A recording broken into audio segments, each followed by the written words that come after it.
lost a couple people, which is fine. Just don't want to go too far without them here. Alright, the next thing I'm going to just talk to you about is, now that we've got all this good stuff in our module, and Steve was just asking me, alright, how do I make sure now to make sure that the students are seeing what I want them to see? So if we've got all of that good stuff in here, and we have files and videos, some people are putting in links to other websites, and then we want to set those settings on the modules. The way you do it is in that gear next to your module name. So if you pull that down, this is a little bigger. Alright. If you pull down this gear next to your module and you click edit,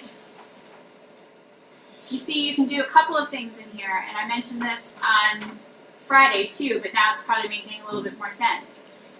You can lock whole modules down. So even if they're published, but students can't get at it yet, it's not time for it in the course, you can lock the module until a given date. You're going to get a calendar there, and you can say both date and time of day. Alright, so that's one of the options you have. And I did mention on Friday as well, but now that we're really working in this structure, you can set prerequisites on modules. So you can say, students can't access the content in this module, in Unit 2, until they complete certain things in Unit 1. Okay, and Canvas will know when it's done. But the piece I was showing before, this is requirements. So if you want to put requirements on the individual pieces of your module, like I was showing, if you want to make sure that they view a page or participate in a discussion, you would do it under requirements. Now I need to point out that you have two options. You can say students must complete all of these requirements, and it will only be the things that you add underneath. If you're going to select that, you have to use the one beneath it. Students must move them in sequential order, or else it's going to let them still do whatever the heck they want to do in the order they want to. So if you're using the first one, you have to use the checkbox underneath. Or if you want it to be the kind of thing where students just have to complete one of these requirements. Maybe you have a couple of different articles and you're letting them choose which one. You can say students must complete one of the requirements that you set below.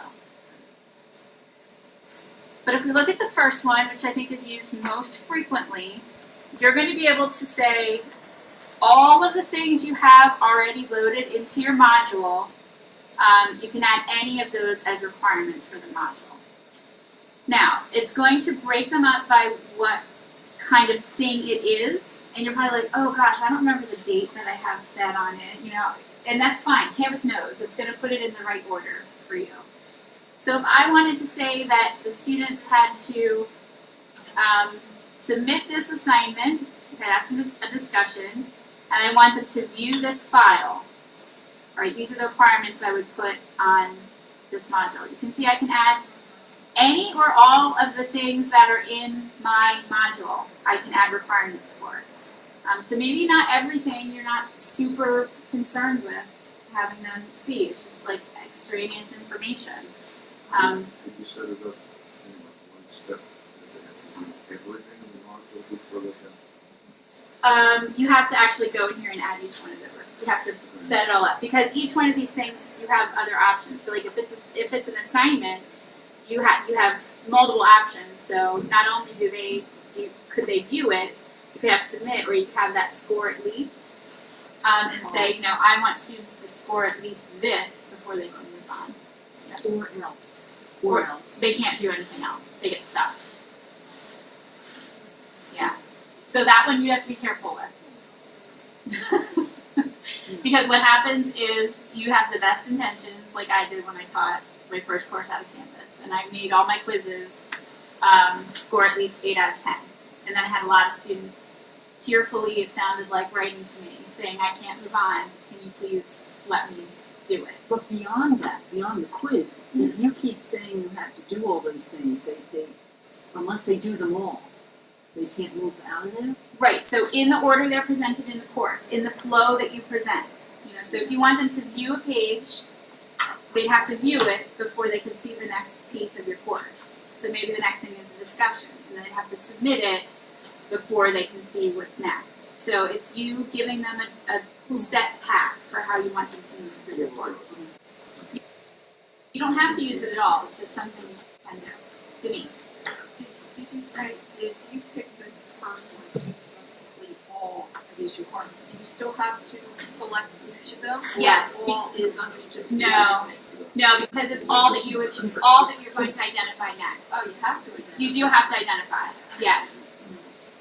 Yep, so you can't just say students must complete all of these requirements, because the these is referring to the ones that you're adding below. It's not going to just automatically make them do everything in the module, okay?